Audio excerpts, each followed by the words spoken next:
Halo, assalamualaikum warahmatullahi wabarakatuh, teman-teman sekalian, apa kabarnya? Kembali lagi di channel tutorial akuntansi dan perpajakan. Pada kesempatan hari ini saya akan membuat sebuah video tutorial singkat bagaimana cara membuat laporan SPT tahunan untuk pribadi yang statusnya adalah direktur CV atau direktur PT seperti itu. Oke, teman-teman bisa langsung masuk ke dalam DJP online-nya, dan seperti yang teman-teman bisa lihat pada layar, nanti teman-teman sekalian bisa langsung masuk ke dalam menu lapor seperti itu ya. Oke, teman-teman bisa masuk ke menu lapor. Setelah itu masuk ke menu e-filing. Nah, di sini teman-teman bisa lihat beberapa menu. Di sana juga sudah terlihat ada historical laporan yang tahun-tahun sebelumnya. Oke, saya menyarankan untuk teman-teman sekalian membuat laporan terlebih dahulu di dalam formulir Excel-nya. Ini gunanya untuk mempermudah. Jadi untuk kita mempermudah pelaporannya seperti itu, mulai dari harta pada akhir tahun, kemudian juga di sana nanti ada kewajiban atau hutang pada akhir tahun. Jadi intinya ini tetap untuk mempermudah sih, intinya seperti itu. Kemudian ada daftar susunan anggota keluarga. Jadi di dalam contoh ini kita asumsikan adalah PKP-nya memiliki 3 tanggungan seperti itu ya, dan hanya mendapatkan penghasilan dari satu pemberi kerja, yaitu sebagai direktur. Nah, di sana juga nanti kita masukkan daftar pemotongan atau PPh 21 yang sudah dipotong oleh perusahaan seperti itu, dan di sana jumlahnya 11.500.000 begitu. Kemudian di formulir induk adalah rekapitulasi dari penghasilan yang sudah diterima berikut PPh yang sudah dipotong seperti itu.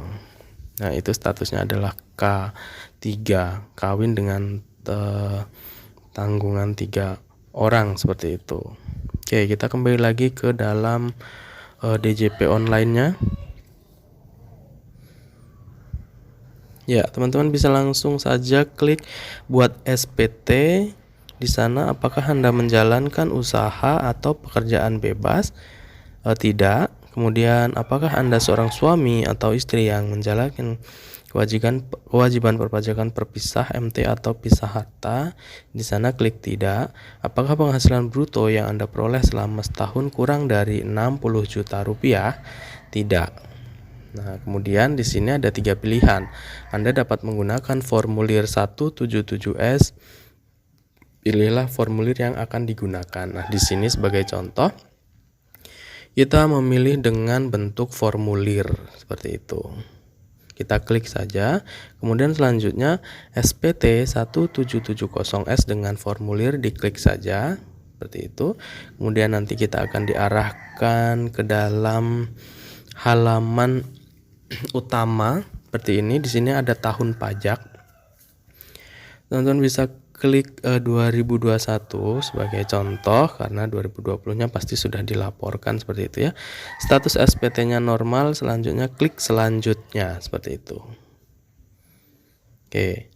Nah, di sini ada lampiran 2. Lampiran 2 adalah penghasilan yang dikenakan PPh final atau bersifat final. Di sana tidak ada. Kemudian kita lanjut saja ke daftar harta. Oke, kita masuk ke dalam harta terlebih dahulu.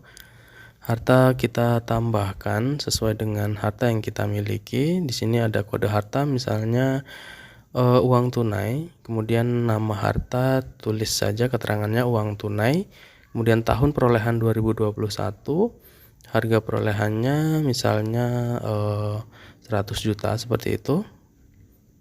Keterangan bisa dikasih keterangan uang tunai juga seperti itu. Selanjutnya klik simpan. Oke, kita lanjut ke daftar hutang. klik saja. Nah, kita masukkan daftar hutangnya dengan cara mengklik tambah seperti itu ya. Oke, kita masukkan kode hutang, anggap misalnya hutang bank, kemudian nama pemberi pinjaman misalnya Bank BCA, alamat pemberi pinjamannya adalah Jakarta, tahunnya 2021. Jumlahnya misalnya 50 juta, kemudian klik simpan.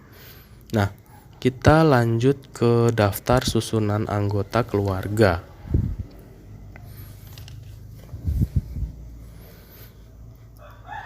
Kita langsung saja klik tambah untuk susunan anggota keluarga. Misalnya kita di sini masukkan nama istri kita dan nicknya misalnya 000 seperti itu. Hubungan keluarga, istri, pekerjaan, ibu, rumah tangga. Kemudian klik simpan. Nah, selanjutnya kita masukkan tanggungan kita. Misalnya anak, di sana ada, kita tuliskan namanya untuk anak yang menjadi tanggungan kita, nicknya, kemudian kita ini masukkan nicknya, hubungan keluarga adalah anak, pekerjaannya adalah pelajar. Lalu selanjutnya klik simpan. Berarti kita ada masukkan satu anak lagi dan orang tua yang jadi tanggungan, karena tadi ada tanggungannya ada 3 orang. Nah, kita masuk ke penghasilan itu dalam negeri lainnya yang tidak termasuk penghasilan dikenakan PPh final. Nah, di sini kita anggap kosong karena penghasilannya hanya dari satu pemberi kerja sebagai direktur saja. Kemudian kita masuk ke dalam penghasilan yang tidak termasuk objek pajak. Sama, di sini kita kosongkan. Selanjutnya kita lanjut ke bukti potong. Nah, di sini daftar pemotongan kita lanjut klik tambah. Kita masukkan bukti potongnya sesuai dengan bukti potong yang sudah kita terima dari perusahaan. Di sini jenis pajaknya PPh pasal 21, NPWP-nya kita masukkan atau pemungut atau pemotong PPh kita. Kita masukkan, nanti biasanya akan muncul secara otomatis nama pemotongnya seperti itu. Oke, kita coba masukkan. Oke, muncul otomatis. Nomor bukti potong juga kita masukkan. Oke, kita masukkan tanggal yang tertera pada bukti potong.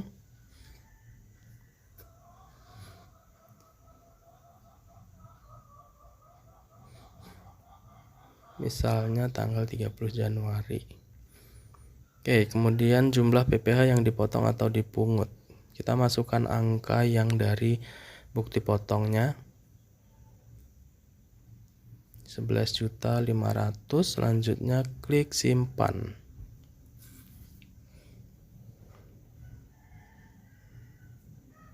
Nah, di sini sudah masuk. Untuk bukti potongnya sudah kita input ke dalam sistem e-filingnya. Selanjutnya kita klik selanjutnya. Oke, di sini kita diminta untuk melengkapi identitas, di sana kawin dan kepala keluarga, kemudian penghasilan neto kita masukkan sesuai dengan yang tadi kita sudah buat di form Excel-nya. Nah, ini di penghasilan netonya 182 juta dalam 1 tahun. Itu kita masukkan angkanya di penghasilan neto pada angka 1.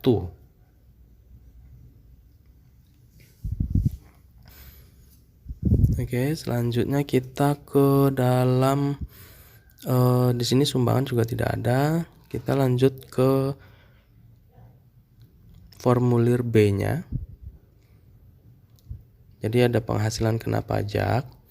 Di sana kita masukkan status atau penghasilan tidak kena pajak atau jumlah tanggungan kawin tanggungan 3. Nah, di sana PTKP-nya 72 juta sehingga penghasilan kena pajaknya adalah 110 juta rupiah. Kita lanjut ke formulir C atau PPh terutang. Nah, di sana sudah sesuai dengan tadi yang kita masukkan 11.500.000 yang sudah dipotong. Oke, kita lanjut ke kredit pajak. Kredit pajaknya tidak ada, hanya yang sudah tadi kita masukkan saja sesuai bukti potong. Kemudian kita klik lebih bayar atau kurang bayarnya. Nah, di sana teman-teman bisa lihat bahwa kurang bayarnya adalah nihil, kurang atau lebih bayarnya nihil karena sudah sesuai dengan bukti potong yang sudah kita terima, seperti itu. Oke, lanjut kita ke formulir F-nya angsuran PPh. Ini kita kosongkan karena penghasilannya hanya satu dari pemberi kerja. Kemudian pernyataan, klik setuju. Nah, selanjutnya klik selanjutnya, seperti itu. Di sini teman-teman bisa lihat rekapan dari formulir yang sudah kita isi tadi. Ada jenis formulir, tahun pajak, pembetulan, kemudian status SPT-nya adalah nihil, jumlahnya 0, dan catatannya adalah lengkap di sana.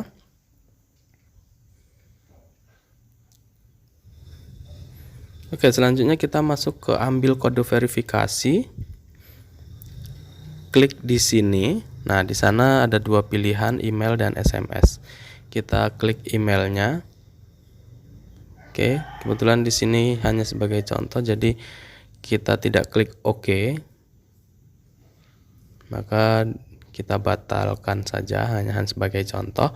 Nah, setelah itu teman-teman bisa cek emailnya, kemudian teman-teman bisa lihat kode verifikasi yang sudah dikirim dari DJP Online. Selanjutnya kita masukkan ke dalam kolom masukkan kode verifikasi, seperti itu. Selanjutnya klik kirim SPT. Nah, setelah itu teman-teman bisa kembali lagi untuk cek emailnya. Di sana teman-teman bisa mendapatkan bukti penerimaan elektronik, seperti itu. Maka dengan demikian laporan SPT untuk yang berstatus direktur sudah selesai. Mudah-mudahan ini berguna dan dapat menjadi sedikit gambaran buat teman-teman yang sekalian yang akan melaporkan SPT tahunannya yang berstatus direktur atau direktur CV atau PT, seperti itu. Baik teman-teman sekalian, terima kasih, mudah-mudahan berguna. Assalamualaikum warahmatullahi wabarakatuh.